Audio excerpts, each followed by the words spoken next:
Assalamualaikum warahmatullahi wabarakatuh. Allahumma bismillahirrahmanirrahim. Alhamdulillahi rabbil alamin. Wa sallallahu ala sayyidina Muhammadin wa alihi wa sahbihi ajma'in. Allahumma rabbi syrah li sadri wa yassir li amri wa hlul 'uqdatam min lisani yafqahu qawli. Allahumma rabbi zidna ilman warzuqna fahma. Allahumma 'allimna ma yanfa'una wanfa'na bima 'allamtana. Allahumma faqihna fid din wa 'allimna at-ta'wil bi rahmatika ya arhamar rahimin.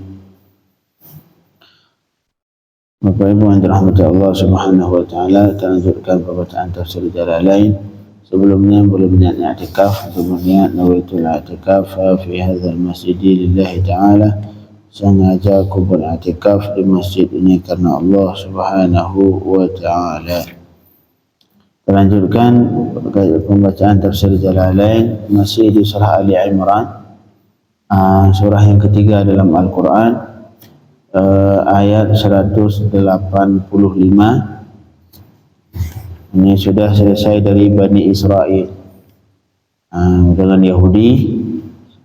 Ada pembahasan tentang permintaan Yahudi kepada Rasulullah untuk membuktikan kerasulannya dengan mengorbankan satu binatang yang nanti jika ada api yang warna putih yang datang dari langit dan membakarnya, nah itu berarti benar bahawa beliau itu Rasul. Karena dalam At-Taurah di kata orang Yahudi ada tertulis seperti itu, bahawa Allah berjanji kepada Bani Israel untuk tidak boleh mereka beriman kecuali bagi Rasul yang membuktikan kerasulannya dengan cara berkorban tadi. Tapi dalam Taurat juga sebenarnya disebutkan bahawa itu mukjizat itu berlaku bagi Nabi yang selain Nabi Muhammad dan Nabi Isa alaihissalam. Untuk Nabi Musa, untuk Nabi Isa dan Nabi Muhammad disebutkan dalam Taurat yang sama bahawa beliau berdua ini tidak untuk membuktikan kerasulannya bukan dengan berkorban seperti tadi. Kemudian kita lanjutkan ayat berikutnya. Qala Allah Ta'ala, a'udzu billahi minasy syaithanir rajim. Bismillahirrahmanirrahim. Kullu nafsin dha'iqatul maut. Wa innama tuwaffawna ujurakum yawmal qiyamah. Faman zuhziha 'anil nari wa udkhilal jannata faqad faz. Wa mal hayatud dunya illa mata'ul ghurur. Kata Allah, kullu nafsin dha'iqatul maut. Artinya kulli ruhin, setiap yang bernyawa, dha'iqatul maut, pasti akan merasakan yang namanya kematian. Kullu nafsin dha'iqatul maut. Nafsin artinya ruhin. Kulli ruhin, setiap yang bernyawa, dha'iqatul maut, akan merasakan kematian. Ini janji Allah Subhanahu wa taala. Kalau dalam bahasa Arab kullu, kullu dalam sebuah perkataan yang dimulai dengan kullu di awal, artinya untuk menta'mim, sehingga artinya umum. Hukum merasakan kematian akan dialami oleh setiap jiwa manusia, setiap jiwa yang bernyawa, semuanya. Tidak ada satupun yang terlepas dari yang namanya meninggal. Malahan kalau seharusnya yang paling manusia yang paling dibutuhkan untuk hidup selama-lama adalah Rasulullah. Enggak ada manusia di dunia ini yang paling dibutuhkan untuk hidup selama-lama kecuali Rasulullah. Kalau Rasulullah kita butuhkan. Kalau sekarang di zaman sekarang Rasulullah masih hidup, mungkin muslimin sudah maju. Tapi walaupun demikian, walaupun beliau sangat dibutuhkan oleh umat, walaupun beliau sangat bermanfaat untuk umat, tapi yang namanya kematian tetap beliau alami. Rasul sallallahu alaihi wasallam, manusia yang paling afdal, manusia yang paling dicintai Allah, tapi dalam hal kematian beliau juga merasakan yang namanya kematian. Alhamdulillah, beliau disebutkan dalam satu riwayat, beliau menyatakan kalau misalkan sakitnya meninggal itu, sakit meninggal yang dialami oleh umatnya semua, bisa dipindahkan ke beliau seluruhnya, beliau mau. Itu menyatakan bahawa sakit sekali ketika ruh kita dicabut oleh Allah Subhanahu wa taala. La ilaha illallah.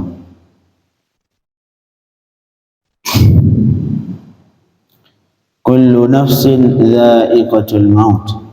Setiap yang bernyawa pasti merasakan kematian. Kematian dalam Islam artinya bukan menjadi benda mati, tidak. Kematian dalam Islam artinya, kalau kata Imam Al-Ghazali, cuman berpindah tempat, berpindah alam. Jadi bukan mati menjadi batu, tidak.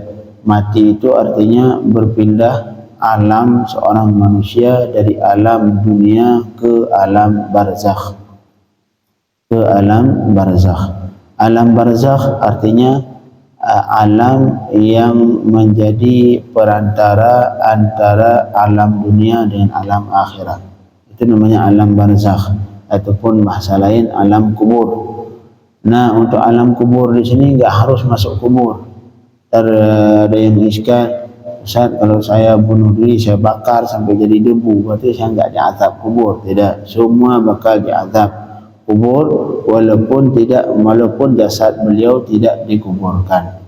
Karena pada hakikatnya alam kubur artinya alam barzakh yang menjadi perantara antara dunia dan akhirat.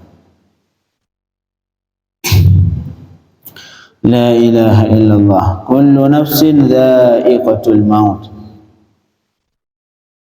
Ini salah satu ayat yang harus selalu kita renungkan ketika sendiri. Direnungkan, karena kita enggak tahu kapan datang yang namanya kematian. Pasti akan merasakan mati. Ini kullu artinya umum, seluruh yang bernyawa pasti merasakan mati, cepat atau lambat. Kita terima atau tidak terima, siap atau tidak siap. Itulah yang namanya kematian. Malahan kita kemarin salah satu kawan kita meninggal, la ilaha illallah, paginya masih metik, masih bisa nak memanjat pohon, metik mangga. Dari kumpulin mangga satu karung, kawan balik ke daerahnya, ke rumahnya, bawa pulang mangga itu hasil yang dipetik tadi ke istrinya. Setelah turun dari pohon mangga, katanya sakit di ulu hati, sudah semenit setelah itu meninggal. Itulah hakikat meninggal. Hakikat meninggal tidak harus didahului oleh sakit. Tapi bagi orang yang sudah sakit-sakitan, nah itu harus mengingat kematian lebih banyak. Kalau kita sudah merasa sakit, ataupun kalau kita yang umurnya sudah masuk waktu bonus, umur bonus, itu harus ingat bahawa akan diambil oleh Allah di saat tidak kita sangka. Banyak kalau sudah sampai umur batas yang dibatasi, yang digaris oleh Rasulullah itu umur 60 ke atas, nah itu harus hati-hati.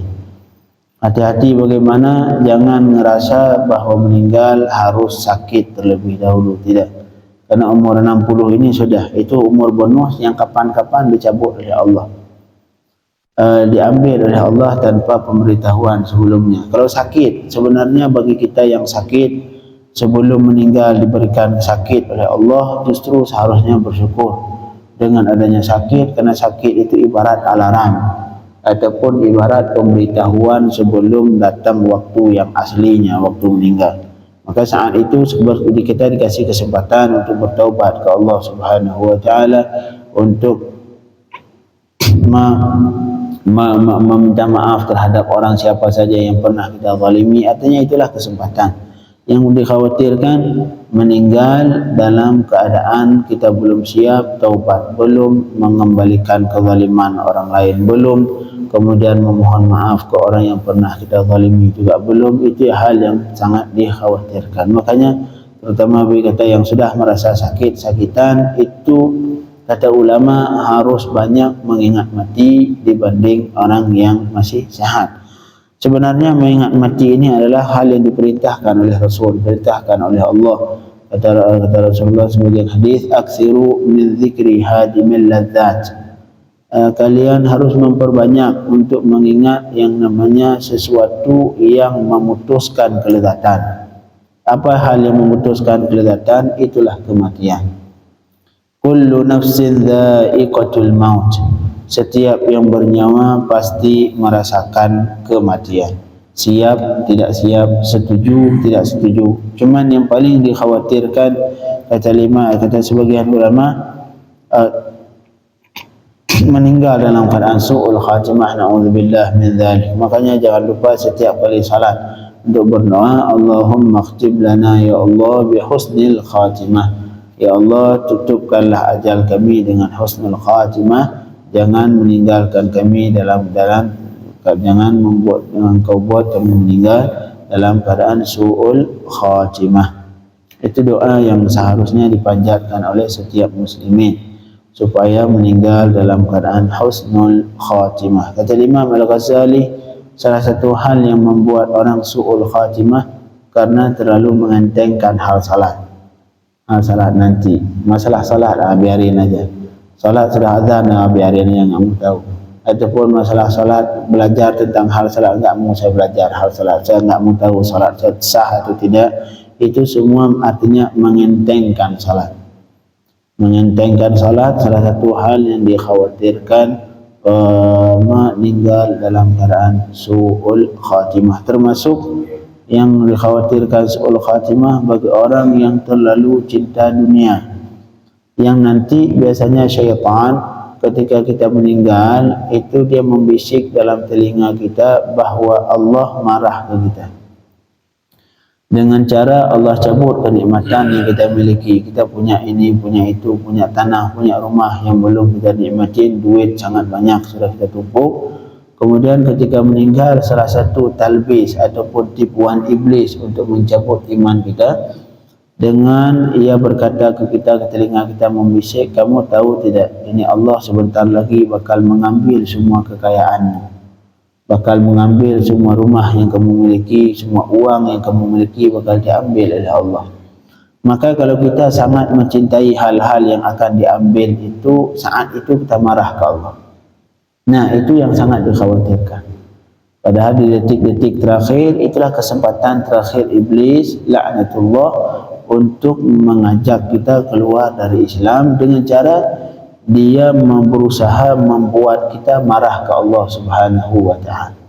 Kalau misalkan kita masih hidup seperti ini, kalau ada orang yang mengambil harta kita ataupun mengambil apapun yang kita miliki, yang kita sayangi, maka kita biasanya marah, tidak menerima itu keadaan. Tidak menerima keadaan itu, marah, yang itu nanti syaitan bakal mengajak kita dengan hal seperti itu.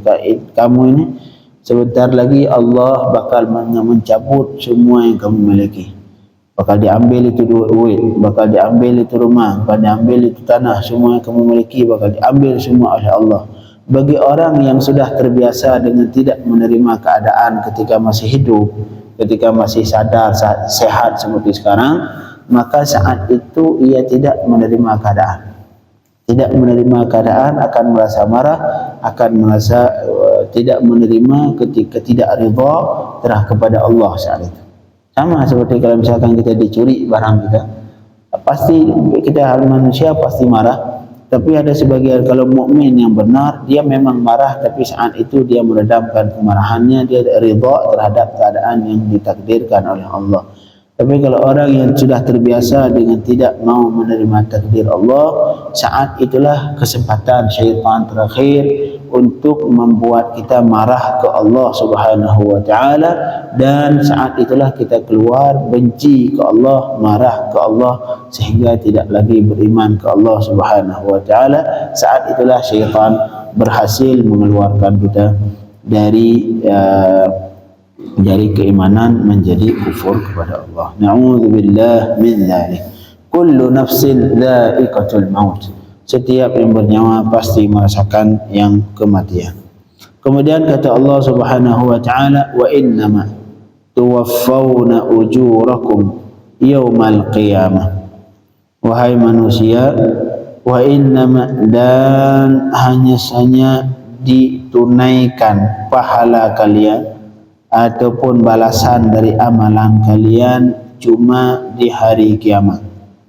Kita mukmin, kita manusia akan ditunaikan semua dari pahala amalan kita nanti di hari kiamat. Makanya jangan terburu-buru. Yang terburu-buru ketika di dunia untuk mengingat, baru salat sekali dua kali, baru ngaji sekali dua kali, salat berjamaah sehari dua hari, sudah menggugat Allah Subhanahu wa taala. Allah, saya sudah salat, saya sudah puasa, sudah salat tahajud, sudah ini, sudah itu, kenapa enggak dikasih?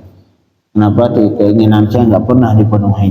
Enggak, semua amalan yang kita lakukan nanti balasannya nanti di hari kiamat. Dan hari itu lebih kita butuhkan. Hari itu yang lebih kita butuhkan karena hari itu hari yang tidak ada lagi batasnya.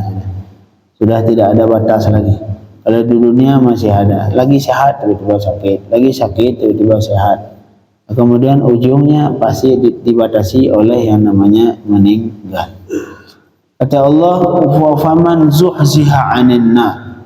Maka nanti di hari kiamat siapa saja, zuhzih artinya bu'id, artinya yang dijauhi dari api neraka, wa udkhilal jannah, dan dimasukkan ke surga, faqad faz, maka sungguh ia telah mendapatkan kemenangan. Zuhziha 'anil nar, ini kenapa Allah gabung dua, dijauhkan dari neraka, dimasukkan ke surga. Karena nanti manusia di hari kiamat ada sebagian manusia yang masuk surga tapi didahului oleh masuk neraka. Na'udzubillah min dzalik. Ada sebagian manusia yang dari awal dia tidak pernah merasakan neraka. Ada sebagian manusia yang dari awal tidak merasakan yang namanya sirat, la mizan, dari awal langsung surga Allah tanpa hisab. Ini yang manusia yang paling kita harapkan, semoga kita termasuk dalam salah satu golongan mereka, yaitu orang yang tidak merasakan hisab langsung ke surga Allah Subhanahu wa taala. Ada sebagian manusia yang bersusah payah dulu hisabnya, baru kemudian masuk surga. Ada sebagian manusia yang ketika ditimbang amalannya, ada sebagian dosa yang harus memasukkan dia ke neraka terlebih dahulu. Setahun, 2 tahun, 3 tahun, ribuan tahun, nanti ketika dosanya sudah habis baru kemudian dimasukkan ke surga oleh Allah Subhanahu wa taala, jika memang ia meninggal masih dalam keadaan beriman ke Allah Subhanahu wa taala. Yang terakhir, kafir. Kalau kafir, dia akan masuk neraka dan abadan dia selama-lamanya dalam neraka. Kalau siapa saja yang dalam hatinya ada la ilaha illallah, maka pasti tidak akan kekal dalam neraka Allah. Suatu saat setelah dosanya sudah habis, sudah bersih, dia diangkat kembali, dimasukkan ke surga Allah Subhanahu wa taala. Di sini kata Allah, faman zuhziha 'anil nar, orang yang dijauhi dari neraka, artinya dia tidak pernah merasakan neraka sama sekali. Wa udkhilal jannah, dan dimasukkan ke surga Allah Subhanahu wa taala. Semoga kita termasuk dalam golongan ini, masuk ke surga tanpa hisab, tanpa sirat, tanpa merasakan yang namanya neraka terlebih dahulu. Faqad faz, maka sungguh ia telah menang. Inilah kemenangan yang hakiki, yang kemenangan menurut Allah, versi Allah Subhanahu wa taala. Ataupun bahasa lain, sukses. Sukses yang hakiki adalah sukses ketika jauh dari neraka, masuk surga Allah. Inilah tolak ukur kesuksesan yang kalau bisa kita terapkan ke anak kita yang masih kecil. Kita taruh di kepala dia, kita ajari dia supaya dalam pikiran dia kesuksesan adalah jauh dari neraka, masuk ke surga. Jangan kita bujuk tiap hari, kita ajak kamu harus sukses, kemudian kita sebutkan sukses kalau kamu sudah seperti ini, sudah punya rumah, sudah punya. Banyak orang sudah punya rumah, ketika mau meninggal berharap dia tidak mau punya rumah. Ngapain saya punya rumah? Mending saya punya rumah gubuk aja satu. Walau di masa muda saya pernah bertemu dengan salah satu kawan juga, bukan kawan tapi bapak-bapak, bukan di sini di tempat lain. Setelah beliau bangun rumah sebegitu besar, kemudian istrinya meninggal. Baru beliau tempati sekitar 5 tahun, kata beliau. Setelah istrinya meninggal, kata beliau, Ustaz, dari semenjak istri saya meninggal, saya berharap ini rumah ini tidak ada. Karena beliau setiap kali melihat itu rumah pasti membuat beliau mengingat istrinya. Akhirnya beliau menganggap ini rumah ini kalau terjual saya akan saya jual, kalau enggak saya akan sewa, saya mau nyari rumah yang kecil. Kata beliau, karena sebegitu luas, yang pertama butuh orang yang nyapu, butuh orang yang bersih-bersih, dan itu harus digaji setiap bulan.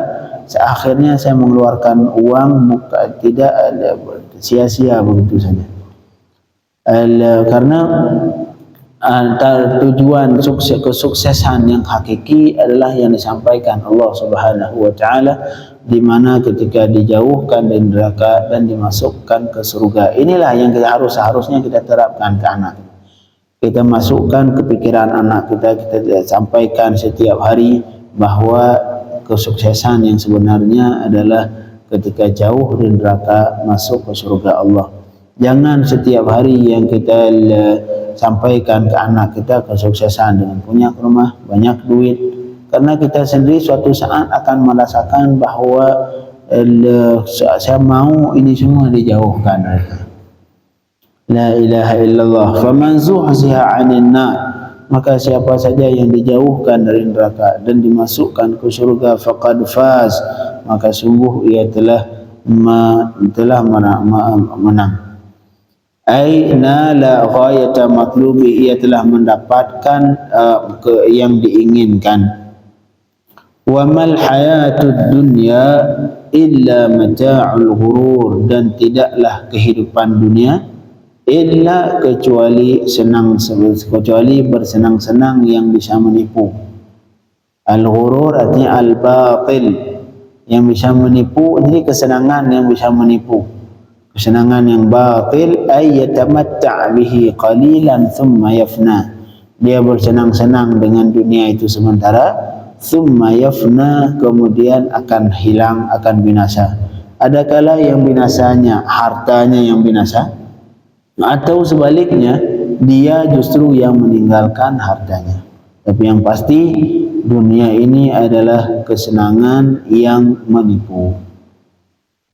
La ilaha illallah. Semoga dunia yang Allah berikan kepada kita pakai di tempat yang diridhai Allah Subhanahu wa taala, yang dengan itu kita nanti di hari kiamat akan menikmati nikmat yang sudah kita usahakan di dunia.